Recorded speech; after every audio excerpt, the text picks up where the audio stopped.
अब नारद मुनि 12th वर्ष से लेके आगे नारद मुनि बता रहे अधर्म क्या है। अगर अधर्म आपको तीव्र तरीके से करना है तो क्या करना है, वो भी है। अगर गुंडा बनना है तो उसके भी टिप्स दे रहे ना नारद मुनि, थोड़े स्मार्ट तो है ही। नारद मुनि को सिर्फ भक्ति नहीं आती, नारद मुनि को और भी बहुत कुछ आता है। एक किताब लिखी है, एक किताब है नारद संहिता, कभी देखना। नारद संहिता में नारद मुनि ने बैंकिंग और पैसे के बारे में बात की है। पूरा वाइट मनी क्या है, ब्लैक मनी क्या है, ब्राउन मनी क्या है। ब्राउन मनी भी होता है, जो वाइट को ब्लैक को जब वाइट बनाया जाए तो वो क्या बन गया, तो वाइट नहीं बना, एग्जैक्टली ब्राउन बन गया, क्योंकि ब्लैक को वाइट बनाया तो घुमा के बना देते हैं। सो उसमें बहुत सारी चीज़ें डिस्कस की है। सो नारद मुनि ने यहाँ पे डिस्कस किया कितने तरह के अधर्म है। भगवान गीता में खुद कह रहे सर्व धर्मान परित्यज्य माम एकम शरणम व्रज। सारे धर्मों को त्याग दो। कौन से धर्मों को? अधर्मों को त्याग दो। सो अब पॉइंट ये है कि वेल कितने तरह के अधर्म होते हैं, वो जानने के लिए थोड़ी सी विवेक चाहिए, थोड़ी ट्रेनिंग चाहिए, थोड़ी नॉलेज चाहिए शास्त्रों की, वरना एक साधारण कॉमन आदमी नहीं पहचान सकता कि कितने तरह के अधर्म है। तो नारद मुनि ने हमारी हेल्प कर दी, उसको इजी कर दिया। नारद मुनि कह रहे हैं टेक्स्ट 12, 17, 15, 12 7.15.12 सातवां स्कंद 15वां अध्याय 12वां श्लोक। नारद मुनि कह रहे कितने के तरह के धर्म है? 5 तरह के अधर्म है। विधर्म परधर्मश्च आभास उपमा छल अधर्म छाका पंचेम धर्मज्ञो अधर्म अधर्मवत त्यजेत। जो धर्मज्ञ है, जो धर्म को जानने वाले, वो इन 5 तरह के पंचेमा 5 तरह की अधर्म की शाखाओं को त्याग देते, छोड़ देते। सो 5 शाखाएं कौन सी हैं? नारद मुनि कह रहे विधर्म पहला, दूसरा परधर्म, तीसरा आभास, चौथा उपमा और 5वां छल। ये उपमा मतलब तो या तो उपमा कह लो या आप कह लो उपधर्म। उपमा या उपधर्म एक ही बात है। सो 5 तरह के धर्म है। भागवतम ही से शुरू हो रही है। प्रोजिता कैतवो, कैसे? धर्मा प्रोजिता कैतवो अत्र स्यात्। चीटिंग रिलीजन छोड़ दो। अब चीटिंग रिलीजन क्या है, वो इन 5 कैटेगरीज में आएगा। सो क्या क्या है ये? नारद मुनि एक्सप्लेन कर रहे हैं। विधर्म क्या है? नारद मुनि कह रहे हैं विधर्म क्या है? धर्म भाद, ये 13 श्लोक में है, धर्म बाधो विधर्म स्यात्। विधर्म वो है जो धर्म को बाधा दे, जो धर्म लग रहा है मगर उस धर्म को प्रैक्टिस करने से असली धर्म में बाधा आ रही है, उसको बोलते हैं विधर्म। विधर्म मतलब, वी मतलब क्या होगा? उल्टा, जो गाड़ी उल्टी चला दे वो विधर्म हो गया। जो चीज़ें धर्म में बाधा हो रही हुए उसको विधर्म कहते हैं। तो इसका कोई एग्जांपल देगा विधर्म का? क्या एग्जांपल है? 4 पाप हैं। नहीं, धर्म लग रहा है मगर असली, बाहर से धर्म लग रहा है मगर असली धर्म को बाधा दे रहा है।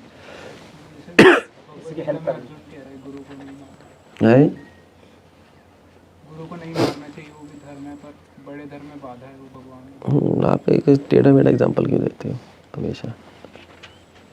ये तो ओके। सो एक सिंपल एग्जांपल है विधर्म का, जो आजकल योगी और ज्ञानी लोग ने प्रीचिंग कर रहे हैं। Spirituality, new age spirituality. भैया वो मेडिटेशन करो, अपनी सांसों पे ध्यान लगाओ, अपने चक्र खोलो, है तो धर्म ही, शास्त्र में दिया है चक्रों पे ध्यान लगाना, कुंडलिनी जागरण करना, योग करना, मगर एक्चुअली है विधर्म। क्योंकि असली धर्म में बाधा है। असली धर्म के आत्मा का भगवान से प्रेम करना, और उस रास्ते में ये सब बाधा है, कुंडलिनी चक्र वक्र ये सब क्या है? सब मेडिटेशन करना। जिस तरह से ये लोग प्रीचिंग करते हैं, सो उसको कहते हैं विधर्म। या फॉर एग्जाम्पल मायावाद, मायावादी लोग अद्वैत सिद्धांत का प्रचार करते हैं, आत्मा परमात्मा एक है। लगता तो धर्म ही है, धार्मिक गुरु तो बहुत सारे मायावादी लोग हैं, मगर असली धर्म में बाधा है। मायावाद तो पूरा ही मायावाद भाषा जो सुन ले होए सर्वनाश। अगर आपने सुन लिया आत्मा परमात्मा है क्या, तो प्रेम मिलने की जो चांस है वो भी खत्म हो जाएगी। आप प्रेम के पास भी पहुंच गए और मायावाद में घुस गए तो फिर से वापस जीरो पे आ जाओगे। सो कुछ एग्जाम्पल है विधर्म के, विधर्म के। इसको कहते हैं विधर्म। जो धर्म में बाधा दे, जो लगता धर्म है मगर असली धर्म में बाधा दे, उसको विधर्म कहते हैं। न्यू एज गुरुज, योगा गुरुज, मायावादी लोग, ये सब लोगों को कंफ्यूज करते हैं। लोग सोचते हैं हाँ बड़े बाबा जी हैं, बड़े संत हैं, मगर एक्चुअली इनकी शिक्षाएं, टीचिंग्स फॉलो करके लोग असली जन्म मृत्यु से निकलना और प्रेम प्राप्त करने से कंफ्यूज हो जाते हैं। जैसे मान लीजिए सपोज आपका ये आपका योग, तो योग ही सिखा रहे हैं नहीं, अभी योग सिखा रहे हैं, क्या हो गया?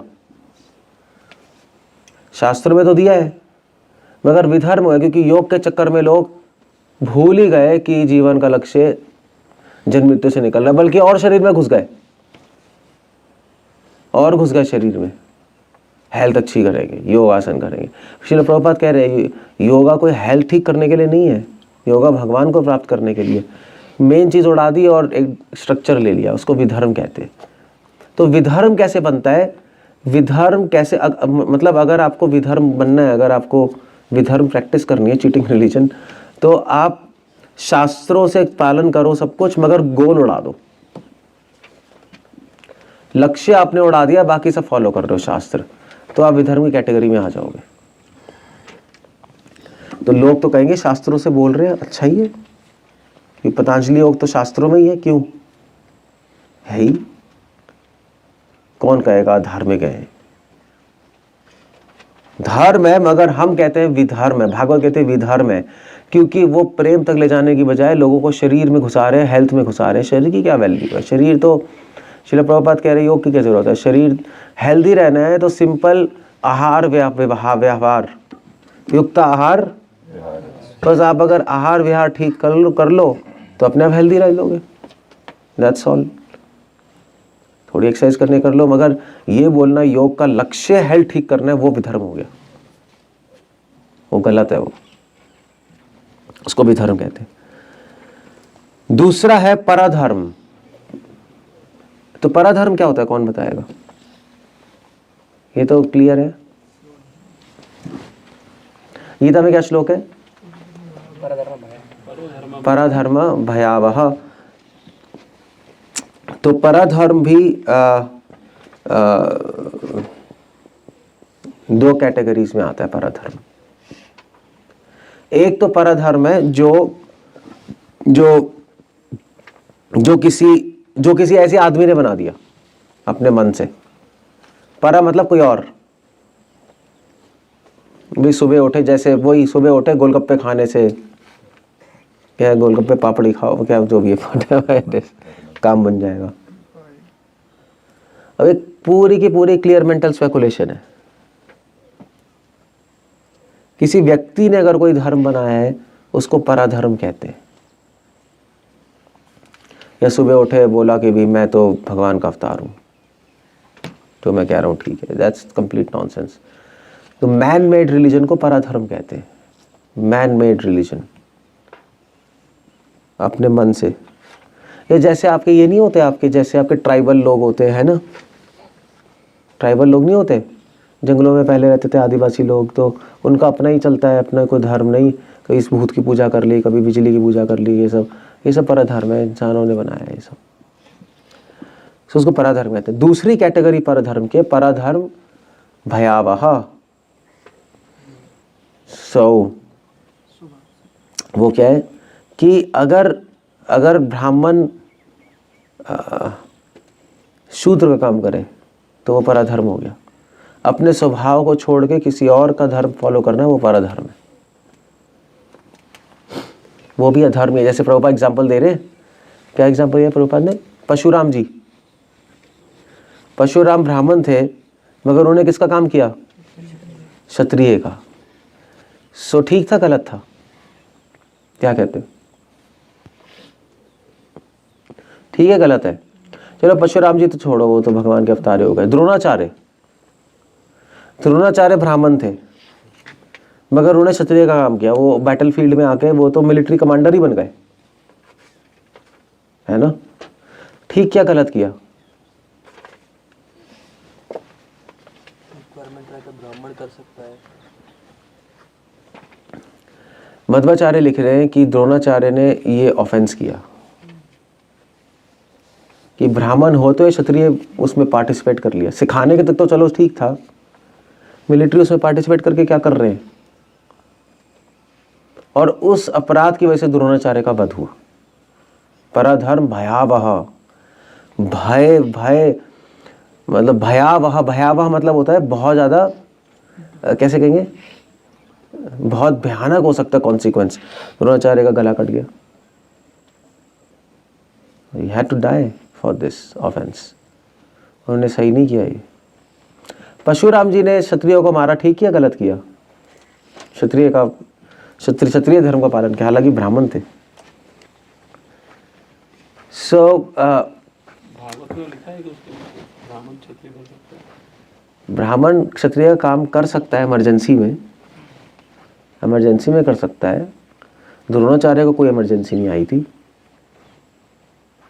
द्रोणाचार्य ने पार्टिसिपेट किया था अपने पुत्र की आसक्ति की वजह से, पुत्र मोह की वजह से चले गए वहां। मैं भी लड़ने आ रहा हूँ ले भाई, क्यों भाई?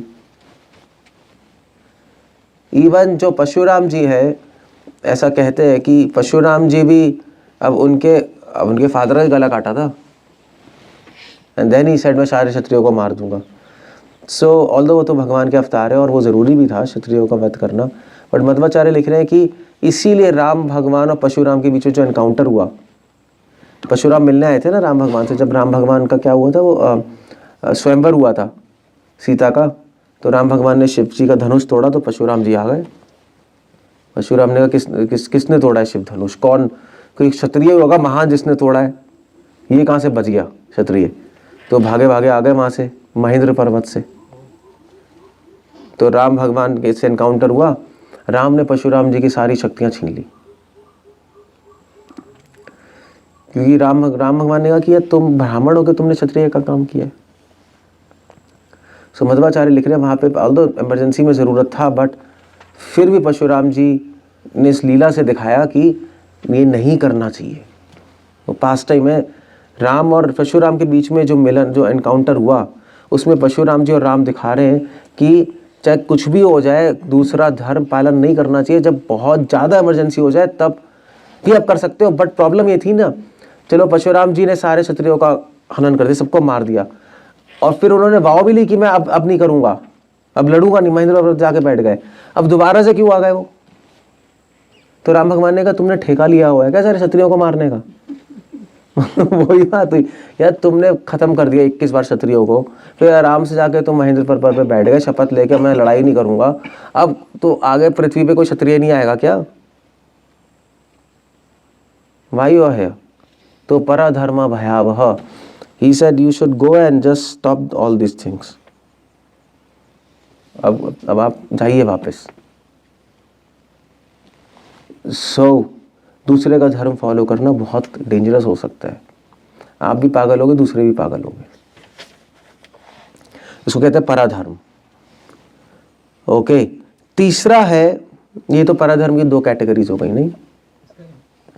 इम्प्लीकेशन क्या हुआ? मतलब परशुराम जी ने क्षत्रियों को मारा तो सही, पर इसका गलत इम्प्लीकेशन क्या हुआ? मतलब वो समझ नहीं आया। इसका इम्प्लीकेशन नहीं, वो जब दोबारा आ गए राम के साथ लड़ने के लिए, वो प्रॉब्लम थी। पराधर्म भयावह है, तो वो चीज़ समझ में नहीं आ रही कि यहाँ पर हुआ क्या? हुआ क्या? परशुराम की सारी शक्तियां छीन ली राम ने। राम ने तीर उठा लिया अपना, भयावह, रामबाण उठा लिया। मतलब धर्म में ऐसी क्या ग्लानि हो गई, मतलब क्यों ये कहा इस पर्टिकुलर पास से? क्योंकि परशुराम जी ब्राह्मण थे, उन्हें क्षत्रिय काम क्यों कर लिया? अब कोई जरूरत ही नहीं थी। जब मिशन पूरा हो गया, अब अचानक से राम आए, दोबारा से उठ के आ गए। वो क्यों आ गए भाई? वो ब्राह्मण है, उन्होंने वाव लिया मैं ब्राह्मण की लाइफ जीऊंगा, अब खत्म हो गया सब, फिर भी आ गए वो। That was not a good thing. मतलब परशुराम जी ये सोच रहे हैं कि मैं प्रलय काल तक कोई क्षत्रिय नहीं होने दूंगा, ये क्या बात हो गई? यू सी, तो वो एक्चुअली क्षत्रिय टेंडेंसी घुस गई उनके अंदर। That was a bad thing. He should act like अ ब्राह्मण। एमरजेंसी में ठीक है, क्रोध करना ठीक है, क्रोधी होना तो गलत है ना। हाँ, ब्राह्मण आपने क्षत्रिय काम कर लिया इमरजेंसी में, ठीक है, मगर आप क्षत्रिय बन गए उठ के, वो तो गलत है। वो लड़ाई हुई थी दोनों में, धनुष दिया था उठाने का सिर परशुराम जी ने? क्या लड़ाई हुई थी दोनों में, राम भगवान परशुराम जी ने? नहीं, राम भगवान ने अपना तीर उठा लिया था। राम भगवान ने कहा मैं, मतलब लड़ाई हुई थी दोनों में, लड़ाई हुई थी दोनों में। तो राम भगवान ने अपना रामबाण उठा लिया। तो परशुराम जी ने एकदम से कहा कि अब क्या करें? राम भगवान ने कहा मैं तो बाण छोड़ूंगा। बोलो कहाँ छोड़ूं, क्या करूं? तुम तो गए काम से अब। That's all. So Parshuram ji ने कहा ठीक है, आप ऐसा कीजिए, जो जितनी भी मेरी तपस्या है, जो मैंने तपस्या करके महेंद्र पर्वत पे इतनी शक्ति अक्युमुलेट किया, उस पर छोड़ दीजिए, क्योंकि शक्ति के कारण ही मैं अभी आ गया हूँ दोबारा। सो मगर आप सारी शक्तियाँ खत्म कर दीजिए, मगर एक शक्ति प्लीज रहने दीजिए। हाँ, मुझे वापस जाना है, तो उड़ने की शक्ति रहने दीजिएगा, अदरवाइज वापस नहीं जा पाऊंगा, पैदल जाना पड़ेगा या बस पकड़नी पड़ेगी। ये शक्ति रहने दीजिएगा इधर उधर जाने की। हाँ हाँ, शायद हाँ, रात को रुक नहीं सकते थे, उनका संकल्प टूट जाता, ऐसा था कुछ। तो उन्होंने कहा मुझे जल्दी जाना है वहाँ। सो राम ने कहा ठीक है, that's okay, that's fine enough, छोड़ दिया। सो दैट्स द आइडिया, परधर्मो भयावह।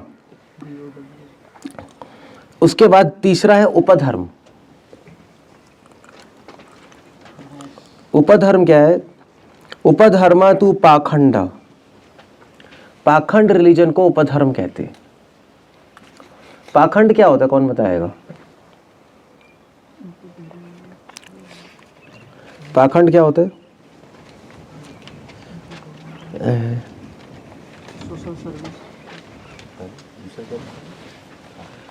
पाखंड होता है जो कि आस्तिक के आड़ में नास्तिकता फैलाए। जो नास्तिकता फैलाए वो पाखंड है। सो उपधर्म होता है जो पाखंड फैलाता है, सामने से धर्म लगता है मगर है पाखंड। जैसे फॉर एग्जाम्पल, क्लासिकल एग्जाम्पल क्या है? क्लासिकल एग्जाम्पल है बुद्धिज्म, वर्ल्ड लार्जेस्ट रिलीजन, मगर नास्तिक है, भगवान के कॉन्सेप्ट ही नहीं है, नास्तिक रिलीजन है।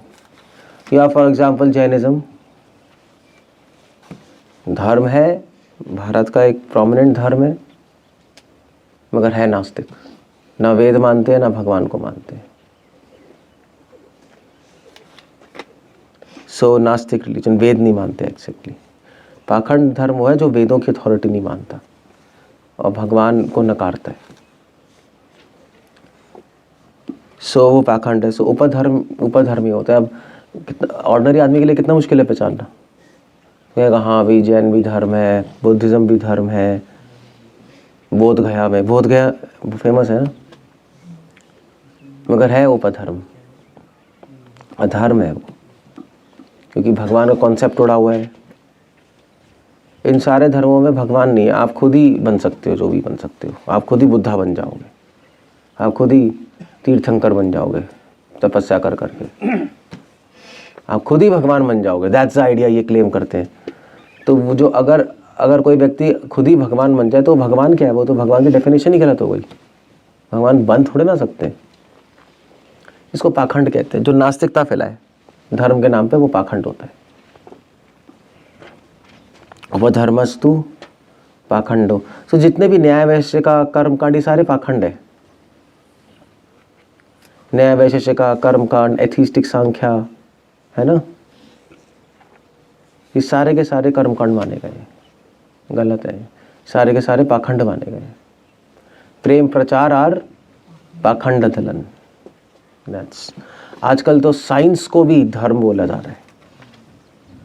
Science is a new religion, सुना है, बहुत फेमस है, द चर्च ऑफ साइंस ऐसा कहा जाता है। कोई पाखंड धर्म हो, एनीवे वो तो चलो फनी है, but that's how it is. Okay, basically पाखंड धर्म वो है जो कि वेद नहीं मानते और भगवान को नहीं मानते, या अपनी डेफिनेशन बना के भगवान की कुछ और ही करते जा रहे, लोगों को समझ नहीं आएगा। ओके, जो बुद्धिस्ट हैं वो वेद को तो नहीं मान रहे, लेकिन भगवान बुद्ध की तो शरण ले ही रहे हैं। वो भगवान बुद्ध कह रहे हैं, मगर एक्चुअली भगवान कह रहे हैं भगवान बुद्ध की शरण लो। और भगवान बुद्ध की शरण लेके क्या होगा, तुम भी बुद्ध बन जाओगे। अब प्रॉब्लम ये है कि उनकी भगवान की डेफिनेशन ही गलत है। भगवान उनके हिसाब से कौन है? भगवान उनके हिसाब से वो है जिसने सारे पाप खत्म कर दिए और जिसने सारे पाप निर्झर कर दिए जैन भाषा में, और वो फिर भगवान बन सकते हो आप। तो कोई भगवान है जो आप भगवान की डेफिनेशन ही है भगवान, जो कोई नहीं बन सकता। तो पाखंड रिलीजन हो गया ना, ये तो पाखंड हो गया ये तो। क्लियर हो गया? तो ये जो जैन मुमुक्षु की बात करते हैं, ये खुद ही मुमुक्षु, मुमुक्षु बोलते हैं वो लोग। अच्छा, वो लोग मुमुक्षु बोलते होंगे। हाँ, वो इसको तो यूज नहीं करेंगे ना, क्योंकि फिर मुमुक्षु से फिर संस्कृत का वो आ जाएगा फिर नहीं, वो तो उनकी भाषा लगेगी इसलिए आया होगा, ठीक है। ये भी हो सकता है। हाँ, तो मतलब उसके पीछे उनका पर्पस मतलब खुद ही गॉड बनना है उनका। हाँ, वो सब भगवान बनना चाहते हैं। तीर्थंकर, और इनके सारे तीर्थंकर पिछले जन्म में कोई शेर था, कोई बकरी था, कोई भैंस था, खुद ही बोलते हैं। देख लो आप, महावीर जी के जो नीचे साइन बना होता है वो शेर का बना होता है ना।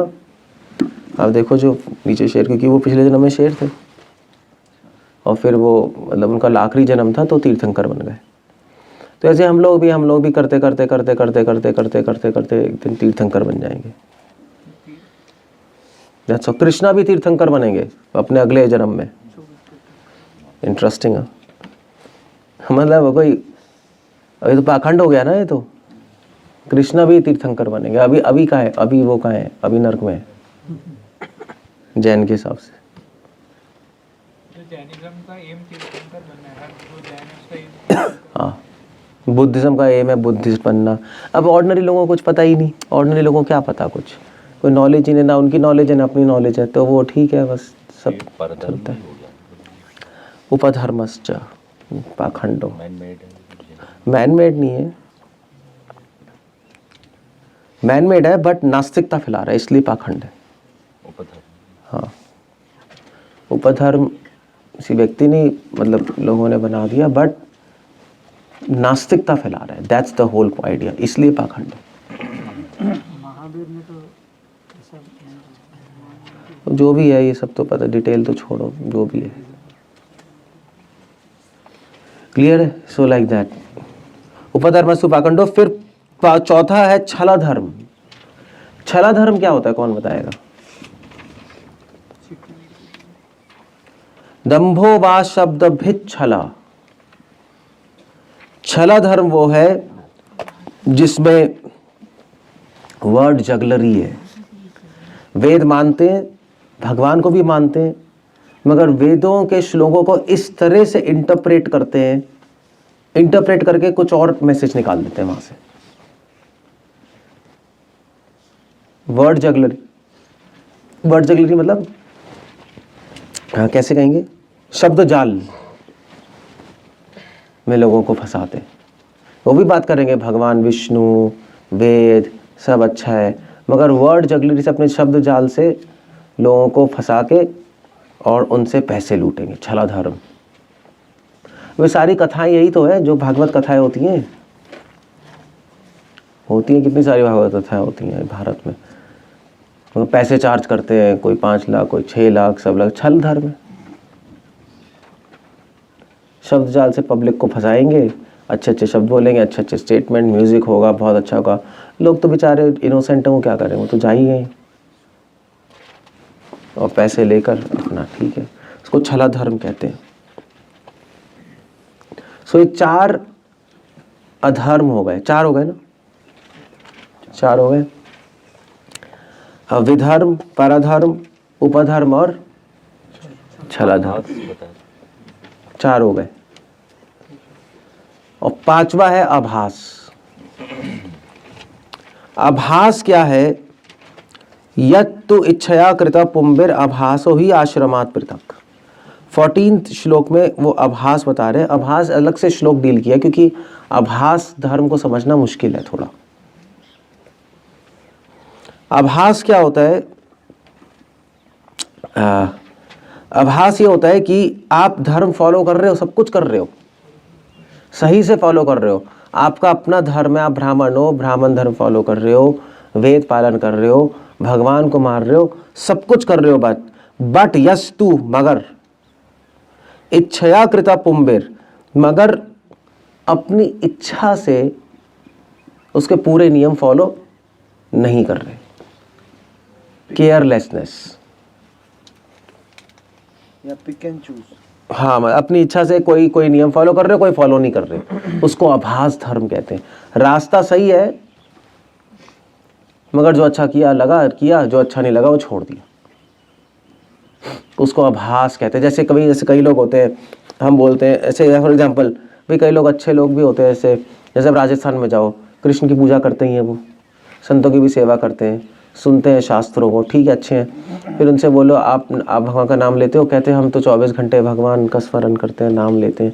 तो माला पे कीजिए। माला पे नहीं करेंगे, मन में करते हैं। तो वो क्या हो गया? धर्म, आभास। क्योंकि शास्त्रों में दिया है नियम एक, आप नियम छोड़ के अपने मन से करते रहो तो वो आभास धर्म होता है। तो धर्म का आभास हो रहा है, कहीं रोशनी दिखाई दे रही है, सूरज नहीं आया। सो ये आभास धर्म भी अधर्म में आता है, ये भी अधर्म में आता है। सो इसमें तो हम लोग भी फंस सकते हैं, इसमें तो हम लोग भी फंस सकते हैं अगर हम पिक एंड चूज करें। पिक एंड चूज कहते हैं आभास, मतलब पिक एंड चूज हो गया। हाँ, पिक एंड चूज। जैसे कई डिवोटीज कहते हैं भाई अभी तो रूल है हमारा कि बाहर का नहीं खाना चाहिए बिना ऑफर्ड ही खाते हम। नहीं, ठीक है, प्रैक्टिकल होना चाहिए, बाहर का भी खा सकते हैं, क्या है, हमें तो भावना है भगवान के लिए, उल्टे फुल्टे लॉजिक निकाल के रूल्स तोड़ेंगे। सो उसको आभास धर्म कहते हैं। सो इसमें इसलिए आभास, ये जो वर्ड ना आभास धर्म, इसी से आ रहा नाम आभास और भक्ति आभास। नाम आभास में हम क्यों अटके हुए हैं? क्योंकि हम रूल्स पिक एंड चूज कर रहे हैं, कुछ कर रहे हैं, कुछ नहीं कर रहे, आलस से कैसे, केयरलेसनेस कैसे, कुछ प्रैक्टिकल बहाने मार मूर के, तो इस आभास में फंस जाते हैं। इसको भी अधर्म कहा जाता है। ये अधर्म उस तरह का नहीं हुआ जिस तरह पहले 4 हो गए, नहीं, पहले 4 तो पूरे अधर्म हो गए, है नहीं, उपधर्म, पराधर्म, छलाधर्म, विधर्म। ये कैटेगरी थोड़ी सी अलग है धर्म की, क्योंकि अब जैसे मान लीजिए कोई डिवोटी है, कोई डिवोटी कुछ नियम फॉलो कर रहा है, कुछ नहीं कर रहा है, तो उसको अधार्मिक थोड़ी ना कहेंगे। तो इसलिए नारद मुनि ने इसको अलग से श्लोक में लिखा है, आभास धर्म को। पहले 4 को एक में ले लिया, इसको थोड़ा अलग ले लिया। ये ऐसा है कि ये आपको अधर्म में ले जाएगा, आपको अधर्म में, आप अगर ऐसे चलते रहोगे तो एक दिन अधर्म में घुस जाओगे, आप गलत काम में घुस जाओगे आप, अगर ऐसे चलते रहोगे तो। इसलिए इसको उस कैटेगरी में नहीं रखा है, इसको अलग से डील किया, आभास। इसलिए श्रील प्रभुपाद ने कहा था कि रूल्स रेगुलेशन सब अच्छी तरह एज इट इज फॉलो करो, अदरवाइज नामाभास या भक्ति आभास में फंस जाएंगे हम। वो बात अलग है कि रूल्स को नियम आग्रह अलग चीज़ है, कि नियम को समझ के करना और समझ के रिजेक्ट करना, वो बात अलग है। कभी कभी कुछ नियमों को हम लोग तोड़ भी सकते हैं इमरजेंसी में, अगर ज़रूरत पड़े तो, मगर उस नियम को पिक्चर से उड़ा देना वो एक बहुत बुरी बात है। पिक्चर से उड़ जाए वो, that's a bad thing to do, जो कि सब चल ही रहा है।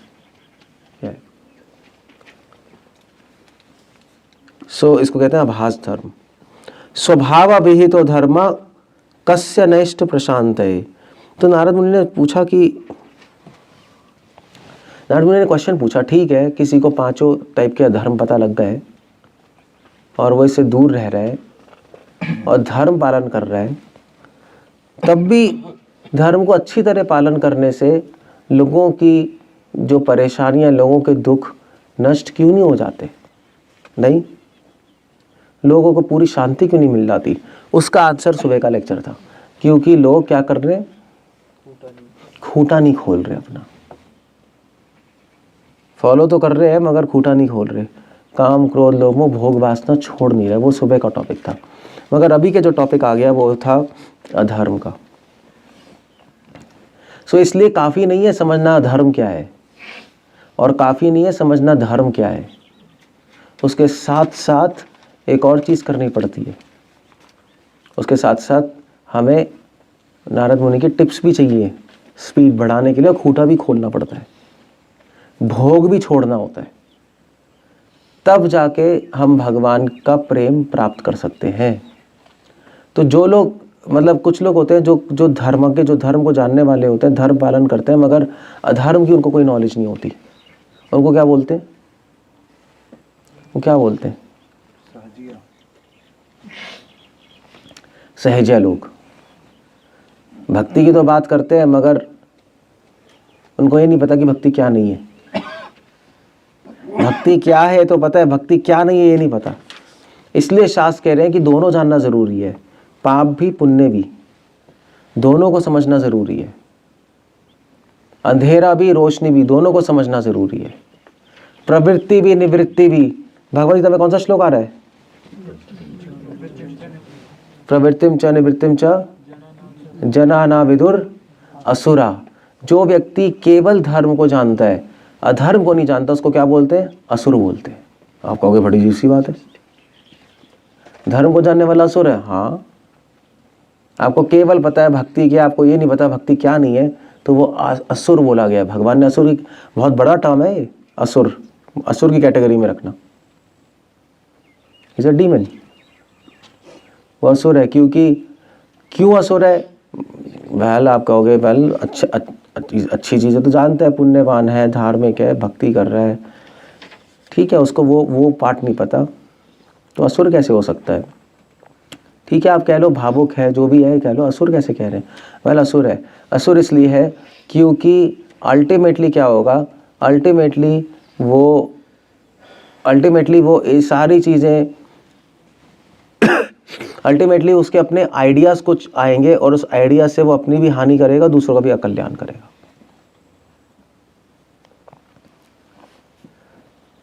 मतलब फंस जाएगा अल्टीमेटली गलत आइडियाज़ में, सही दिशा में चल नहीं सकता वो, इट्स इम्पॉसिबल। तो सारा एक भगवान ने सारे को असुर कैटेगरी में डाल दिया। जो केवल रोशनी जानता है, अंधेरा नहीं जानता, ही इज अ डीमन। जो केवल अंधेरा आता है, रोशनी जानता, वो तो असुर है ही। दोनों असुर है। इसलिए कृष्ण कह रहे हैं प्रवृत्ति निवृत्ति दोनों पता होनी चाहिए। क्या करना है क्या नहीं करना दोनों पता होना चाहिए। वैसे तो पता है, वैसे ये भी बात है, जैसे लोग कहते हैं, आजकल लोग चल रहे हैं ना, आजकल चल रहा है सब समान है, यही चल रहा है लिबरलिज्म, सब समान है, सब इक्वल है। ये कॉन्सेप्ट अपने में आसुरी है। यही होता है जब अच्छाई जानते रहते हो और बुराई नहीं समझते, तो ऐसे ऊटपटांग कॉन्सेप्ट निकलते, ऊटपटांग आइडियाज़ निकलेंगे। सब समान है, देखो सबको इक्वल आदर देनी चाहिए, नहीं, गलत है। सबको इक्वल आदर नहीं मिलना चाहिए, सबको आदर अलग अलग मिलना चाहिए। सुनने में अच्छा लग रहा है मगर है गलत। सबको आदर अलग अलग देना चाहिए, सबको इक्वल आदर देना तो आसुरी है। गुरु को भी सेम आदर, शिष्य को भी सेम आदर, राजा को भी सेम आदर, ये कहाँ का नियम है? सो इसीलिए दोनों चीज़ें जानने से ही सही दिशा मिलती है लाइफ में, अधर्म और धर्म। इसीलिए नारद मुनि दोनों की शिक्षा दे रहे हैं। इसलिए भागवत कह रही है धर्म प्रोजिता कैतवत्र, चीटिंग रिलीजन छोड़ के सही गलत धर्म अधर्म को छोड़ के धर्म के रास्ते पे अगर आप चलोगे, भागवतम वो सिखा रही है। भागवतम केवल धर्म नहीं सिखा रही, भागवतम अधर्म भी सिखा रही है। इसलिए भागवतम में कई स्टोरीज हैं, आप देखोगे नहीं, कई स्टोरीज हैं गलत स्टोरी, जैसे अपूरू राव, क्या वो पड़ गया था ना पीछे, पूरू राव तो पड़ा था, क्या था, स्त्री के चक्कर में फंस गया था पूरू राव, ये आती महाराज फंस गए। सो ये अजामिल स्टोरी, ये सारी स्टोरीज क्यों है? ये इसीलिए है कि बताने के लिए अधर्म क्या है। सो जो अंधेरे को नहीं जानता वो प्रकाश की वैल्यू ना समझेगा और ना ही उसको प्रकाश पता लगेगा ये प्रकाश है। अधर्म को जानने का एक और फायदा है। एक फायदा तो है कि एक तो मैंने बता दिया धर्म को जानने का फायदा, कि अगर हम धर्म फॉलो करते रहेंगे तो अल्टीमेटली गलत आइडियाज आ जाएंगे हमें, अल्टीमेटली अधर्म में घुस जाएंगे हम। दूसरा फायदा ये अधर्म को जानने का कि अधर्म जानने से धर्म पालन करने की स्पीड बढ़ जाती है। आप में विवेक आ गया। जब विवेक आता है, अगर आपको पता है रोशनी वहां अंधेरा यहाँ है, तो आप भागोगे ना अंधेरे से रोशनी की तरफ। अगर आपको रोशनी पता है अंधेरा नहीं पता तो ठीक है यार, बैठे हम आराम से, बैठे भाई सामने लक्ष्य है, सामने आपको कहीं पहुंचना है, आप जा रहे हो आराम आराम से, है ना, आराम आराम जा रहे हो, ठीक है चलते हैं। पीछे कुत्ता पड़ गया तो भागोगे, भागोगे नहीं भागोगे, काट लेगा। जब तक कुत्ता नहीं पड़ा आराम से चल रहे हो। तो फिर आपको भागने में किसने हेल्प की? अधर्म ने। कुत्ते ने हेल्प कर दी आपको? नहीं, अधर्म ने मदद की आपको। इसलिए जहां अधर्म लोगों की हानि करता है, भक्त अधर्म की मदद ले लेते। अधर्म को समझने से भक्त का मन इस संसार से हट जाता है, उसको सब जगह अधर्म ही दिखाई दे रहा है और उसके मन में इच्छा आ जाती है मैं भगवान को प्राप्त करूं, मुझे यहाँ नहीं रहना, यहाँ तो हर जगह अधर्म ही अधर्म चल रहा है, गलत है। तभी तो व्यासदेव ने कहा कि सबसे बड़ा युग, सबसे अच्छा युग कौन सा है? कलयुग। चारों युगों में से सबसे अच्छा युग कलयुग है। ऑल्दो कलेर दोषो निधे राजन, कलयुग में सारे ही दोष हैं, तभी सबसे अच्छा युग है। इतने ज़्यादा दोष है, इतने ज़्यादा दोष है, इतने ज़्यादा दोष है, अगर कोई दोषों को समझ ले तो उसको वैराग्य आ जाएगा। सतयुग में वैराग्य लाना बहुत मुश्किल है, तभी तो उनकी उम्र क्या है, कितनी उम्र होती है?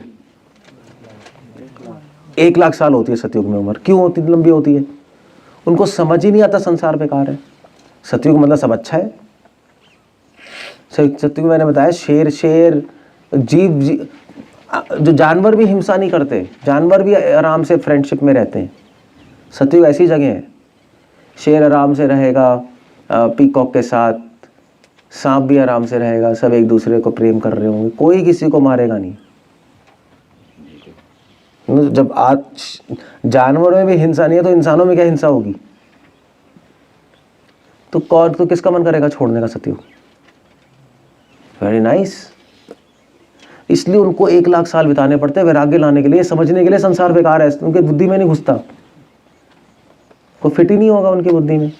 क्या खराब है यार? यहाँ खराब है कि तो अच्छा तो है, फ्रेश एयर है, कोई पॉल्यूशन नहीं है, फ्रेश वाटर है, किसी को कोई मार नहीं रहा, कोई गर्मी नहीं, कोई सर्दी नहीं ज़्यादा, सब परफेक्ट है, क्यों छोड़ोगे आप?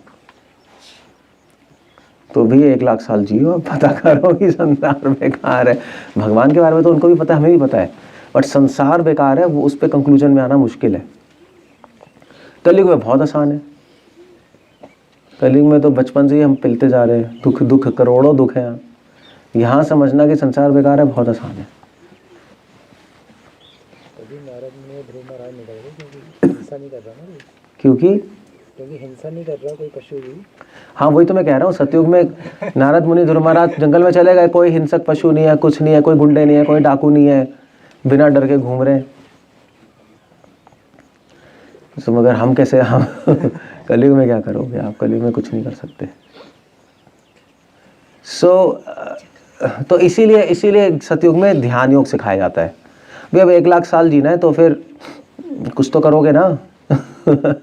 तो योग वोग करते रहते हैं, अपनी थोड़ी हेल्थ ठीक कर लेते हैं। भैया अब आप इतने साल जियोगे तो हेल्थ भी ठीक कर लो योग से, थोड़ा मेडिटेशन कर लो, समाधि लगा लो। वो मेडिटेशन करते करते करते करते पूरा ध्यान लगाना पड़ता है उनको ये समझने के लिए संसार बेकार है। उनकी बुद्धि में घुसता ही नहीं। कोई सतयुग से आ जाए उसको कन्विंस नहीं कर सकते संसार बेकार है। अब वो तो वैसे तो चलो, आप इस सिंपल एग्जांपल दे रहा हो, अमेरिका में आप जाओ उनको कन्विंस कर दो संसार बेकार है। अमेरिकन्स को सारे एंजॉयमेंट है, सारी फैसिलिटीज हैं, आप नहीं कन्विंस कर सकते उनको। कह रहे हैं हम एंजॉय कर रहे हैं। इंडिया में कन्विंस करना आसान है नहीं? वो पिल रहा है 5,000 की नौकरी में, सड़ रहा है, खाना नहीं मिल रहा, उसको बोलो यार संसार बेकार है, कह रहा है बाबूजी हमें पता है संसार बेकार है, रोटी नहीं मिल रही। यहाँ बहुत आसान है, थर्ड वर्ल्ड कंट्रीज में आसान है,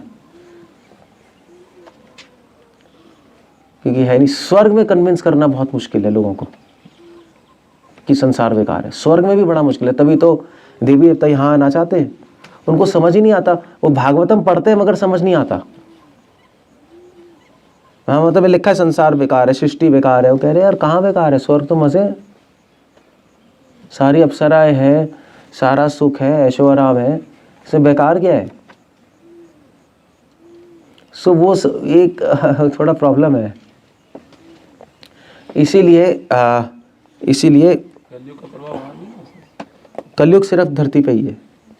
सतयुग, कलयुग, त्रेता, द्वापर धरती पे ही है, ना ऊपर है ना नीचे। वहाँ नहीं होता कलयुग, सतयुग, द्वापर, त्रेता, नीचे भी नहीं होता, यही है बस। सो मतलब अगर 50 अप्सराएं बैठी होंगी तो कहाँ समझ आएगा आपको संसार बेकार है। इट्स वेरी नाइस, बहुत अच्छा है, समझ नहीं आता।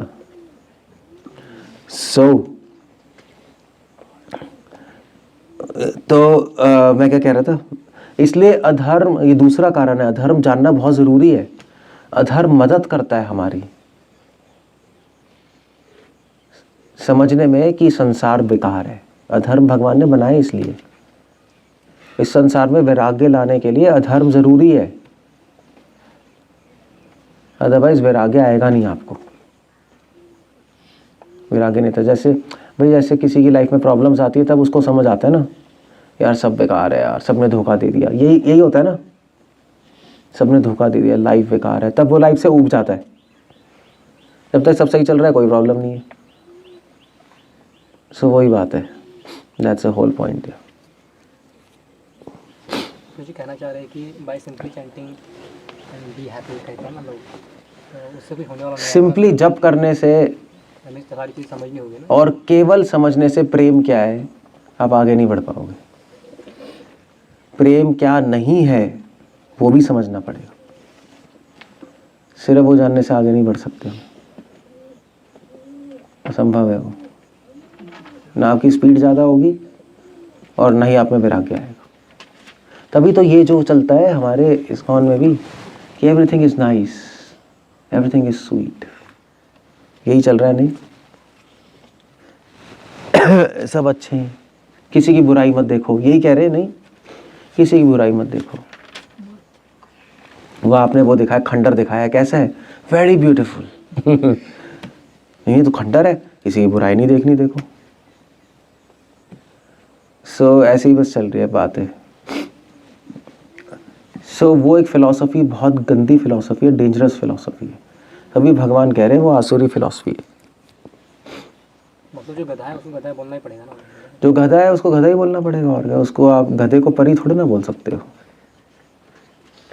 गधी है वो तो है ही, गधा है, गधी है, उसको कैसे बोल दोगे आप। चोर को चोर ही बोलना पड़ेगा।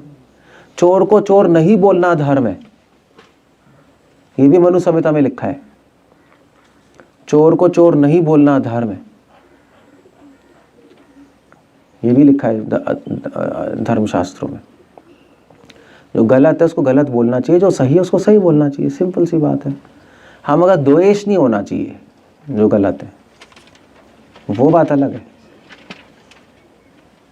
क्लियर हो गया? एक दिन तो सिख आया था ना कोई पगड़ी पहन के, वो लाल कुछ, वो कह रहा था ना कि जो अच्छा हो रहा है उसको कह दो कि अच्छा हो, अच्छा है।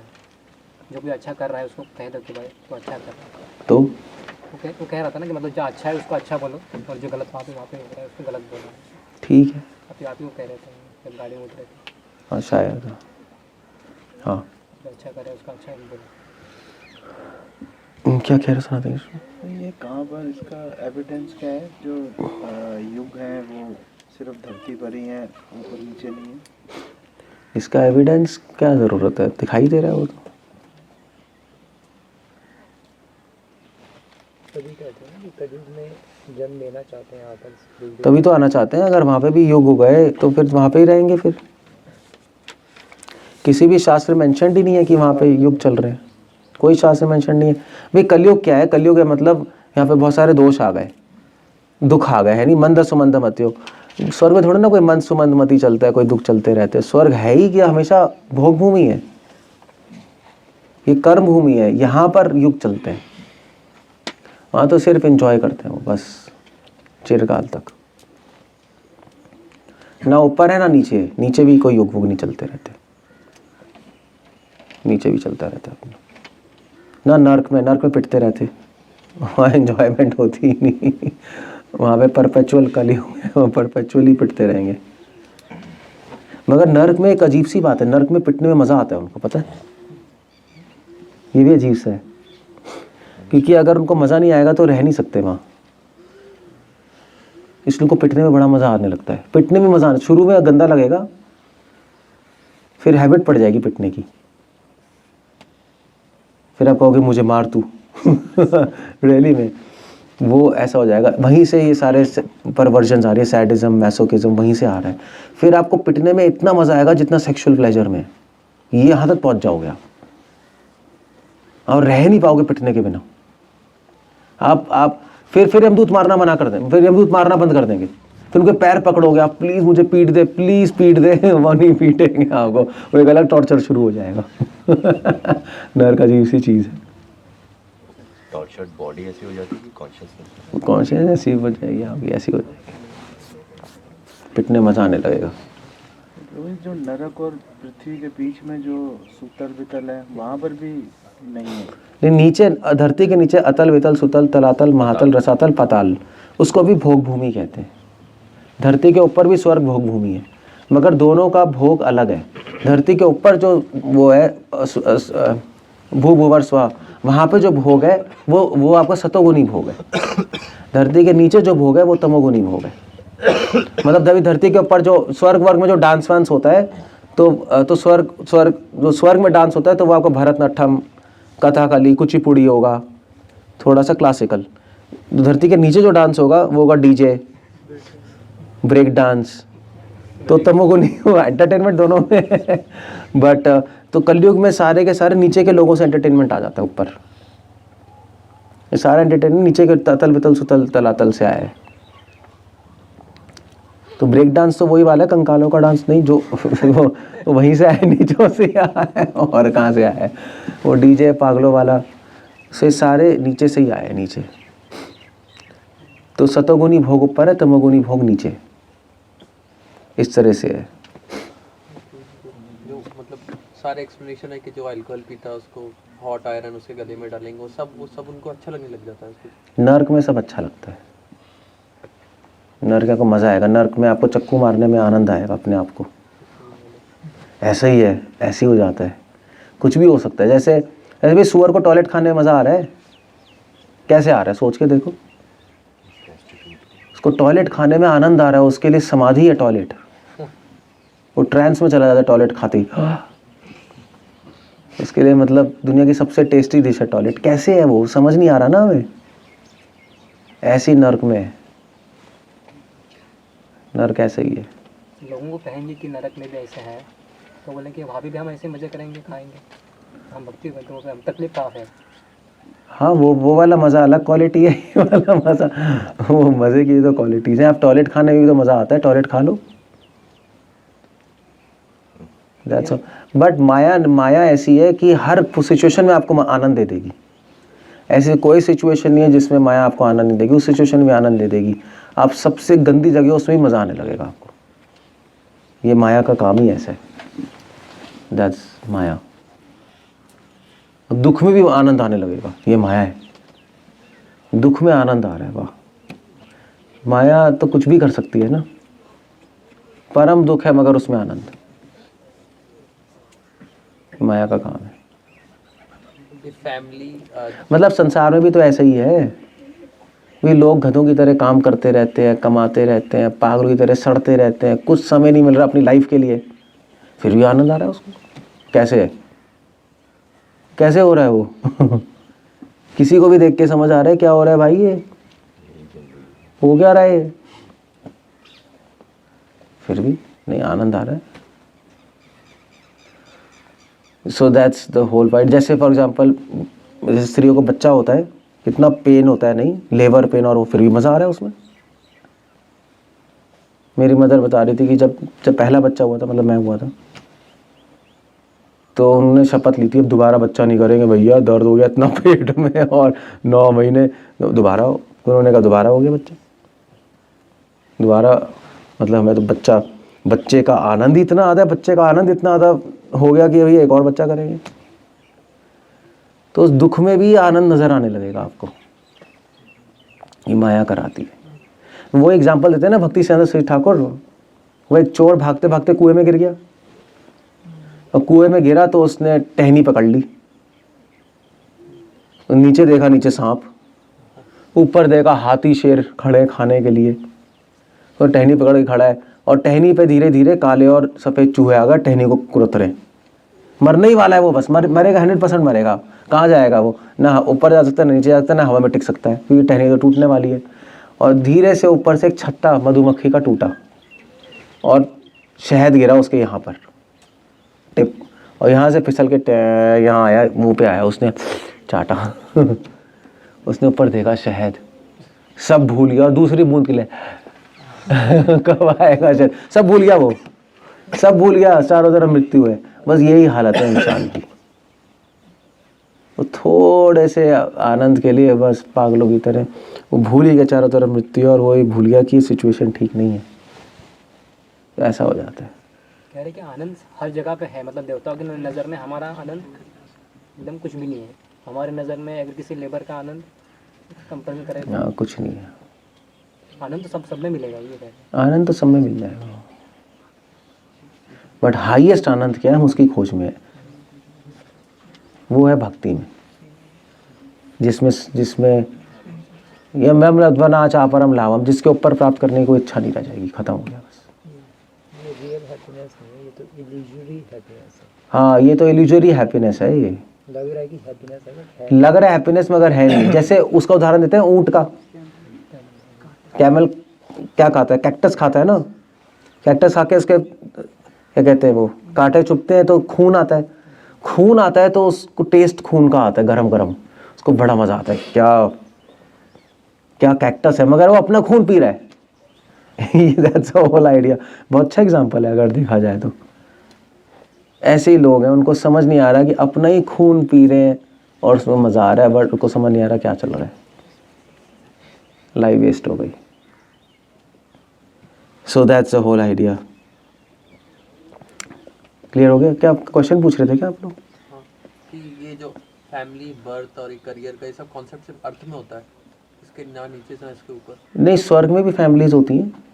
स्वर्ग में ऐसे हस्बैंड वाइफ होते हैं, रंभा और रति, ये कौन है वो, रति और कामदेव हस्बैंड वाइफ है, ब्रह्मा जी की वाइफ है, सबके वाइफ हस्बैंड तो है, नीचे भी हस्बैंड वाइफ होते हैं सब।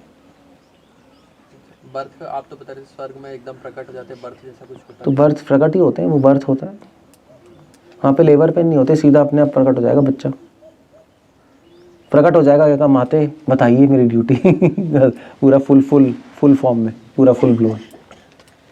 That's all it happens, simple. कोई लेबर पेन नहीं होता। नर्क में भी स्वर्ग में दुख नहीं है, दुख है ही नहीं। टेंशन है। लेकिन कैरियर नहीं होता होगा ना कि आप प्रोग्रेस। स्वर्ग में बस एक ही चीज़ है, द्वेष। भागवत कह रही द्वेष है और निंदा करते, तो एक परी कहेगी परी मैं बन रही है अपने आप को, वो द्वेष तो हो गई, वो उससे ज़्यादा सुंदर परी, उससे ज़्यादा सुंदर परी, वो उससे ज़्यादा शक्तिशाली। देवता लोग कहेंगे सूर्य देव बहुत बन रहे हैं अपने आप को यार, ज़्यादा ही चला रहे हैं अपनी। द्वेष बहुत है वहाँ, बहुत ज़बरदस्त द्वेष है, बहुत ज़बरदस्त पॉलिटिक्स है। जहाँ द्वेष है वहाँ पॉलिटिक्स है। वहाँ आप चले गए मज़ा तो आएगा, ऐसा पॉलिटिक्स में फंसोगे कि बस नानी याद आ जाएगी। वहाँ पॉलिटिक्स बहुत तगड़ी है वहाँ। सो वो भी प्रॉब्लम्स है प्रॉब्लम्स तो है। वैसे कोई दुख नहीं है बीमारी का, उसका इसका, वैसे कोई दुख नहीं है। You can simply enjoy. So like that. So